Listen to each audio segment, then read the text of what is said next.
রেটটাও বেশি। দেখো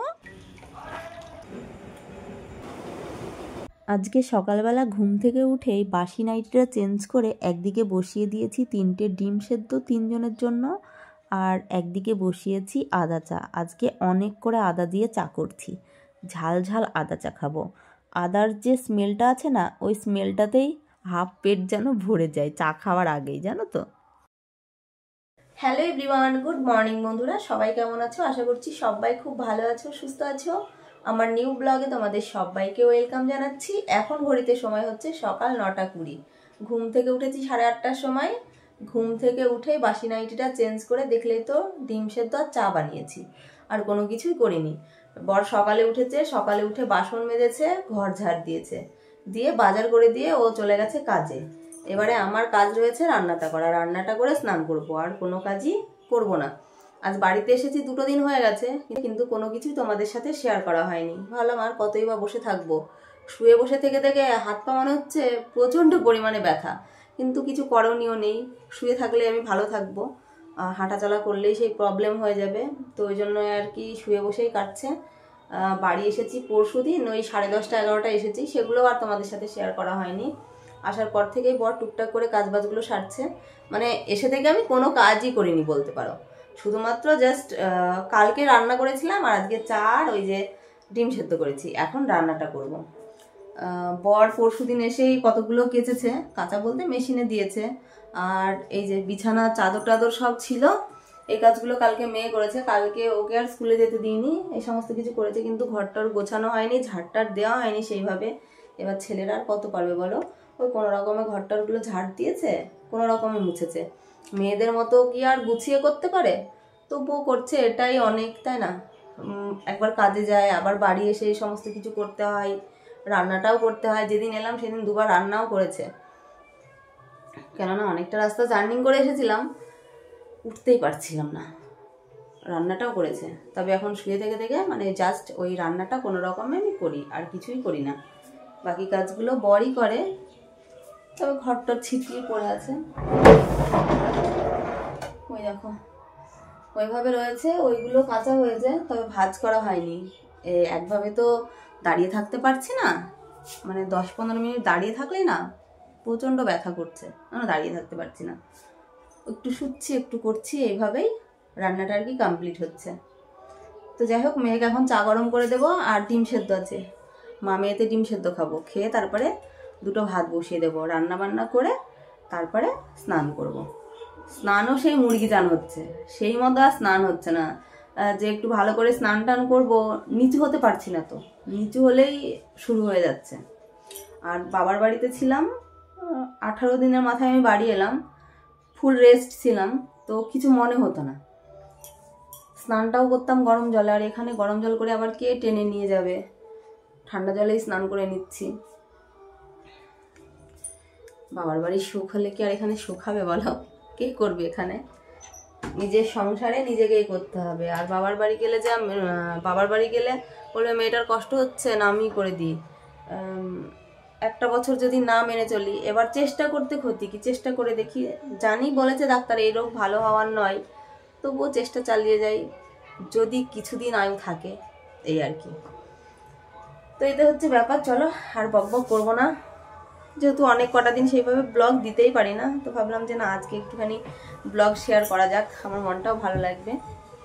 তো চলো, এই দেখো মেয়ে এখন উঠছে, কি লাগছে দেখো। তো দেখি বর কি এনেছে। আজকে বাজার থেকে এনেছে অনলি ওয়ান বাটা মাছ, আর কিচ্ছু নিয়ে আসেনি। আসলে কি বলতো, সবজি এনে সবজি রান্নাটা করবে কে? কাটা ধোয়া রান্না করার তো একটা ব্যাপার রয়েছে না। মাছগুলো এনেছে, মাছগুলো কেটেই নিয়ে এসেছে, তবে ওদের মাছ কাটা আঁশগুলো ভালো করে ছাড়ায় না, তো ওই জন্যই আর কি একটুখানি ভালো করে আঁশগুলো ছাড়িয়ে আমি ধুয়ে নিচ্ছিলাম। প্রথমে সোনাকে বললাম মাছগুলো ধুয়ে দিতে, আবার ভাবছি না থাক আমি ধুয়ে নিই, ও ধুতে পারবে কি পারবে না। যদি রুই মাছ হতো না তাহলে ও কিন্তু ধুয়ে দিতে পারে, তবে এই ছোট ছোট মাছ না, ও পারবে না। ওই জন্য আমি ধুয়ে নিয়েছি, মানে নিচ্ছি। ওইদিকে ভাত বসিয়ে দিয়েছি, এখনও ডিম সেদ্ধ খাওয়া হয়নি। ডিম সেদ্ধ করেছিলাম, বরকে একটা দিয়েছি, ও খেয়ে কাজে বেরিয়ে গেছে। আর আমার আর মেয়ের রয়েছে, এই দেখো হাঁড়িতে ভাত হচ্ছে, একেবারে রাতের মতো রান্না করে নেব। আর এই দেখো দুটো ডিম সেদ্ধ রয়েছে। চাকু দিয়ে তরকারি কাটা অতটাও আমি অভ্যস্ত নয়, ওই জন্য আমি ভালোও পারি না, আর অনেকটা সময় লেগে যায়। হেঁসো কিংবা বটি হলে ঠিক আছে, তবে আমার তো নিচে বসা বারণ, যার জন্য আমাকে এইভাবেই তরকারি কাটতে হচ্ছে। আলু দিয়ে বেগুন দিয়ে বাটা মাছের ঝোল আর ভাত, এটাই রান্না করবো আজকে। আর অন্য কিছু তো নিয়েও আসেনি, আর অন্য কিছু করার মতো ক্ষমতাও আমার নেই। তো এইভাবেই আমাদের দিন কাটছে, অনেক কটা দিন হয়ে গেছে। মানে বাড়িতে যখন থাকি তখন ওই এক তরকারিই ভাত হয়। বাবার বাড়ি গেলে তখন হয়তো মা রান্না করে দেয় আমার পছন্দের পদ, কিন্তু এখানে আর কি করে হবে, নিজে যেহেতু পারি না সেই জন্য পছন্দের পদও খাওয়া হয় না।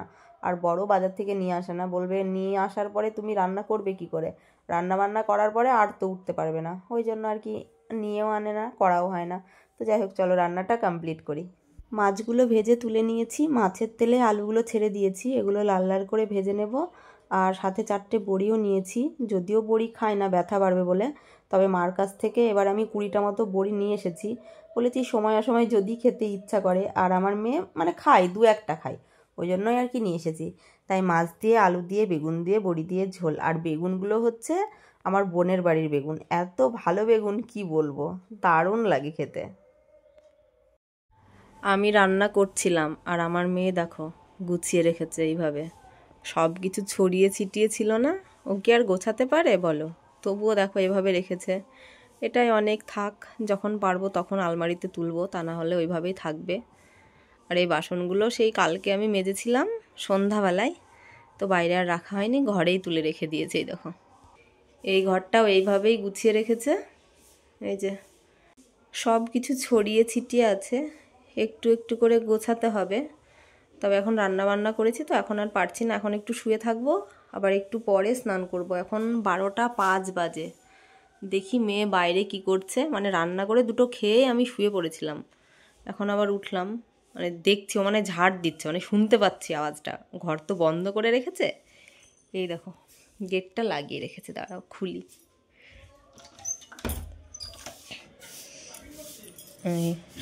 এই দেখো ঘর ঝাড় দিয়েছে, বাসন গ্যাসটাও মুছেছিস মানি, তোকে বললাম যে মানি এগুলো করতে হবে না। গ্যাস মুছেছে, এগুলো মোছা হয়নি ভালো করে। তোকে আমি বলেছি সব করতে, টেবিল টেবিল কে মুছতে বলেছি তোকে ওইসব? ঘেমে গেছিস, উরি ছি ছি, দেখো ঘেমে গেছে, দেখো বাসন মেজেছে, ওকে আমি বলেছি এইসব করতে। লেপগুলো দেখো রোদে দিয়েছে, কি বলতো বিছানার ওপরে থাকে তো কেমন একটা অশান্তি লাগে, গরম পড়ে গেছে, ওই জন্য বললাম লেপগুলো রোদে দিতে, ওর বাবা আসবে তুলে দেবে। আর এই লেপের কভার দুটো ধুয়ে দিয়েছি, মেশিনে দিয়েছি। এইসব তোকে কে করতে বলেছে বল? ও বালতির ওগুলো ফেলতে যেতে হবে না, স্নান করে উঠে পড়ো, ঠিক আছে?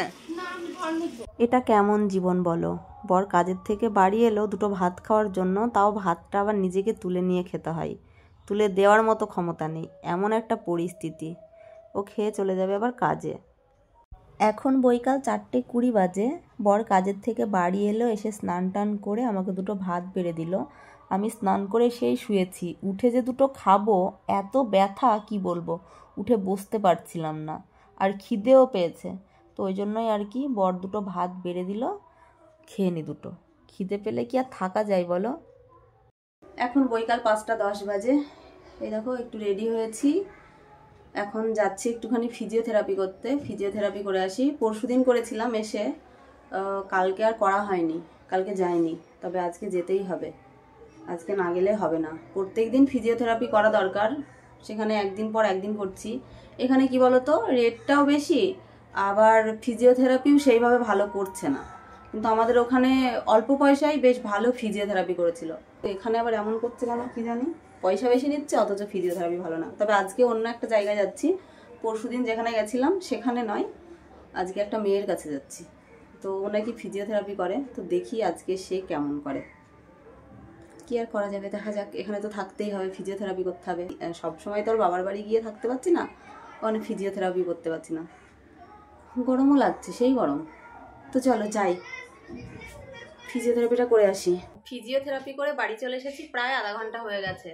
বাড়ি এসে মানে ওপরে না উঠেই পাশের বাড়ি গেছিলাম একটু খিচুড়ি প্রসাদ খেতে, কালী পুজো হলো ওদের বাড়িতে, প্রসাদ টসাদ খেয়ে একেবারে ওপরে এসে হাত মুখ ধুয়ে নিয়েছি, দিয়ে চেঞ্জ করলাম। আর বাজার থেকে আসার সময় নিয়ে এসেছি, অনেক কিছু শেষ হয়ে গেছিলো, অল্প অল্প নিয়ে এসেছি, বেশি নয়। চা, বিস্কুট, চিনি, জিরে, হলুদ, অল্প একটু কাজু নিয়ে এসেছি, একটু কিশমিশ এনেছি, এই সমস্ত বাজার করে আনা হয়েছে। মানে আমি আনিনি, বর আনলো, তো বললো একেবারে বাড়ি চলে যাব, দিয়ে বললো তাহলে এগুলো নিয়েই যায় একেবারে। দিয়ে আবার কে ফোন করলো, এখন আবার চলে গেছে, আমার ফোনটা নিয়েই চলে গেছে। এই ভিডিওটা শ্যুট করছি আমার মানির ফোনে, আমার ফোন নিয়ে গেছে। একটা ভিডিও আপলোড বসিয়েছি, সেটা আপলোডও হয়নি, বরের কাছেই রয়েছে, কখন আসবে কি জানি। আর আজকে যে এত গরম পড়েছে তোমাদের কি বলবো, বিশাল গরম পড়েছে। তার উপরে এখন খেলাম খিচুড়ি। খিচুড়ি খেতে খুব ভালোবাসি জানো তো, তবে কি বলো তো, খেতে পারলাম না, দুঃখের বিষয়। একটুখানি খেয়েছি খিচুড়ি।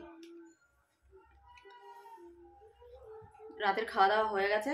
কটা বাজলো এখন, দাঁড়াও দেখি,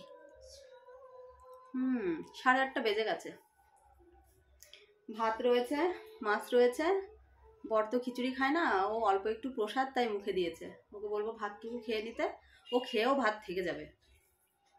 আর ওই দেখো বাজার করে নিয়ে এসেছে, ওর মধ্যে আছে ক্যারির মধ্যে। নিচে বসে আর দেখালাম না, মানি রেখেছে নিচে, আর নিচে বসে দেখাচ্ছি না।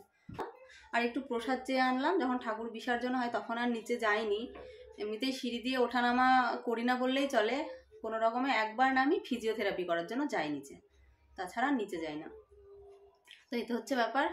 তো যাই হোক, চলো দেখি বর কখন আসে, ফোনের জন্য ওয়েট করি। বর বাড়ি এসেছে 9:45-টার সময়, আর এখন 10:20 বাজে, ভাত খেতে বসেছে। তোমাদের তো বললামই, ও খিচুড়ি অতটাও পছন্দ করে না, তবে ঠাকুরের প্রসাদ ওই জন্য একটুখানি খেয়েছে। তো মেয়েও বলছে ওর নাকি খিদে পেয়েছে, ওই জন্য ওকেও অল্প একটু ভাত দেওয়া হয়েছে, কিন্তু ভাত নিয়েও নাড়াচাড়া করছে। আমি জানি যে ও ভাত খাবে না, তবুও বলছে আমার একটুখানি খিদে পেয়েছে, বসেছে খাবারের কাছে, যে যা খাবে খাক। খাওয়া দাওয়া তো কমপ্লিট হয়ে গেছে, আর এখন প্রায় 11টা বাজতে চললো। শুয়ে পড়বো, সারাদিন শুয়ে থেকে থেকে না মানে পিঠ পুরো ব্যথা, মনে হচ্ছে না যে শুয়ে থাকি, মনে হচ্ছে একটুখানি বসে থাকি, কিন্তু বসে থাকলে তো আমার চলবে না, আমাকে তো শুতেই হবে, তাই না?